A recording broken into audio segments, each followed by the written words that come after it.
Today we're going to see how close the Cranium can get to the sounds of 5 classic Rat pedals.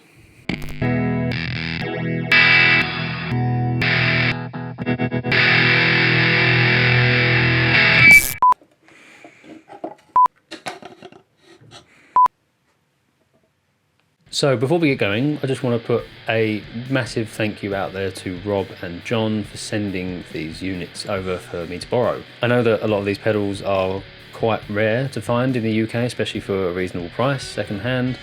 I put out a post on our social channels asking if anyone had any of these that they'd be willing to let me borrow, and these two guys very kindly stepped up. I've been wanting to film this video for a very long time, and now I'm finally able to, thanks to those two, so big thanks to them. As many of you will know, the Cranium is kind of our attempt at an all-in-one super Rat, trying to combine as many of the iterations that have been released over the years into one compact unit.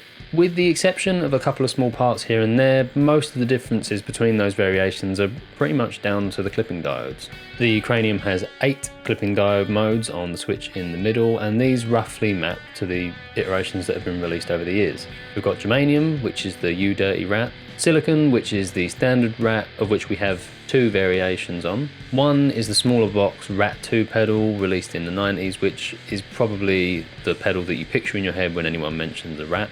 And the other one is this really cool big box reissue, again from the early 90s, which looks a lot more like the original Rat pedals that were released back in the 70s. Hello, Future Alex here. Clearly writing a script for these videos doesn't actually help because I missed off this entire paragraph.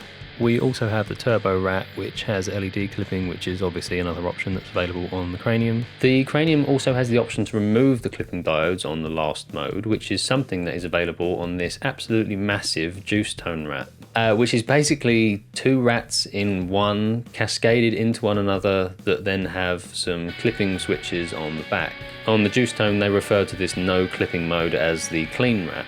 It's a bit of an odd beast, this one, because it has individual in and outs for each of the 2 Rat pedals, so you can run stuff in between. It's very weird. I mean, it's really cool, but it seems like a very niche product. As you'll probably see, because these pedals are second-hand and kind of battered up and stuff, and they've been in use for a very long time, some of these have additional switches that people have added to them over the years where they've modded things like clipping diodes or whatever, but we've set them to the stock sounds for this comparison. Also, thankfully, one of the guys sent over a power supply adapter so that I can use a normal power supply that plugs into these ridiculous proprietary mini jacks that all of the Rat pedals seem to have. I mean, I totally understand, like when the original Rat came out, that maybe the standard wasn't as completely, defined at that point, but a lot of these pedals are from the 90s, and that barrel jack, like Boss style adapter, was very much the standard at that point, so I don't know why it took them so long to move over, because I think some of the newer ones do have the standard adapter now, but you do you, I guess, Proco. Unfortunately, I couldn't get hold of either the Solo or the Fat Rat. The Solo has asymmetrical clipping options, and the Fat Rat has a MOSFET clipping mode, all of which are available on the Cranium. Those two are incredibly hard to find in the UK, and when they do come up, they're incredibly expensive, and I'm not dropping £300 on a second-hand distortion pedal.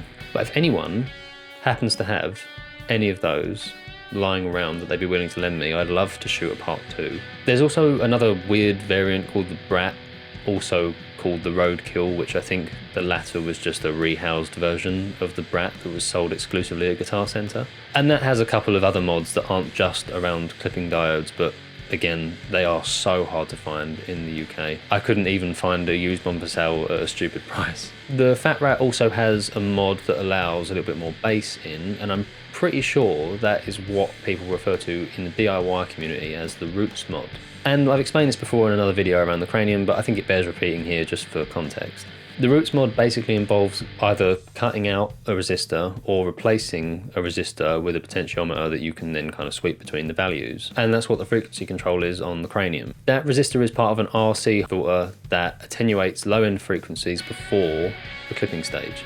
which is why rats tend to sound more distorted in those kind of high mids and treble frequencies. It has an element to do with how it interacts with the gain control, so you'll notice that rats tend to have a lot more bottom end and sound a lot fatter when the gain is turned up, and as you dial them back they kind of thin out a little bit. So for some additional tweaking, we've also put the capacitor from that RC filter on a blend control, which is what the body pot does. Between these two controls, they seriously let you really fine tune how you want the signal to be treated before it gets clipped. And you can create some seriously filtered distortion sound, kind of copper effect sounds, depending on how the gain control's set. I mean, some settings it will be really harsh and maybe only sounds great into like an already distorted amplifier, but on other settings you can get some really nice pushed mid sounds. For this comparison, we're going to be setting them as close to the stock RAT circuit values as we can, as most of these versions are basically identical apart from the clipping diodes. It's worth keeping in mind in this video that we're not saying that the Cranium is going to replicate these sounds 100%, and there's a few reasons for that. One is that most of these pedals at this point are pretty old. The big box reissue I think was 91, so that could potentially make that pedal 30 years old. Over time, parts, especially things like ceramic caps, will start to drift away from their specified tolerances, which will have an effect on how the circuit sounds. Obviously it might only be a very small drift, and on one part you probably wouldn't notice a lot of difference, but when you've got the entire circuit built that way and all those parts are shifting ever so slightly, over time things will begin to sound different. 2. Some of the older RATs use the LM308 chips, while a lot of the newer ones use the OP07, and the latter is what we use in the Cranium. I know there's a lot of discussion on forums and stuff around this infamous LM308, and for me the jury's still out as to whether it really does a lot of difference, but it's worth noting, so I'm just putting it out there. 3 is that the Cranium uses an entirely different output stage to the standard RAT circuit. So on most Proco made RAT pedals you'll find that they use a JFET output stage, whereas the Cranium uses an op-amp output stage. And the reason for this is that the JFETs that are normally used in the RAT circuit, unless you have crazy buying power like a company such as Proco do, they're really hard to find, they're really expensive, they are, I think, obsolete at this point. And also I think, well, op-amps are just a lot easier to find, and I think they perform a little better. If anyone is familiar with the DRV 1981, which has become like a new modern classic in terms of kind of RAT-based circuits, it's similar to how it's done in that pedal. At this point in the circuit, all this stage, either JFET or op-amp, all it's really being used for is an output buffer. It will still have an effect, even though it's really just there to kind of finish the pedal off. It's not part of the main clipping circuit, but it will have a subtle effect, so it's just worth keeping in mind. And 4 is that we've tried to improve the sweep of the pots on the Cranium. So you'll find that on most Proco RATs, if you turn the gain all the way down, it mutes the signal, and it also kind of makes the first quarter turn of the pot basically unusable. We were keen to not have that on the Cranium because inevitably people message you saying, well, if I turn it down, there's no signal or anything. So we decided to basically reduce that range and make the whole range of the pot usable. So even when it's turned all the way down, you'll still get a very clean sound with the volume up. Our filter control also has a wider range, so you can get darker sounds when it's all the way down and brighter sounds when it's turned all the way up. So it did take a while to dial these in because it's not just a case of set everything at noon and there's your comparison. We wanted to try and dial in as close as we could, which took a little bit of tweaking and back and forth, but I think we've managed to get it pretty close. For the comparison, I've done 2 for each pedal, one that's kind of a mid-gain crunchy sound and then one with the gain dimed. Obviously I could have done a low gain clean setting, but what's the point? It's a distortion pedal. Buy a boost if you want it to be clean. So with that said, I'll shut up now and let's get on with comparing some RATs.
there you have it. Hopefully you've enjoyed this video and it's given you a bit of a taste for how flexible the Cranium can be. And again, if anyone has a Brat Solo or Fat Rat, I'd be very interested in borrowing it so that I can shoot a part 2 for this video and round off the other 4 clipping modes that are available on the Cranium. I may regret asking this, but let us know in the comments if you thought we did a good job on this or not.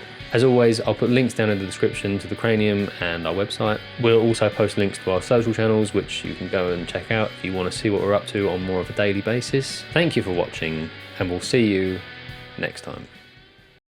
I'm absolutely ashamed to say that I have never held one of these in real life before, and they weigh an absolute ton. I didn't realise how you could kill a man with this.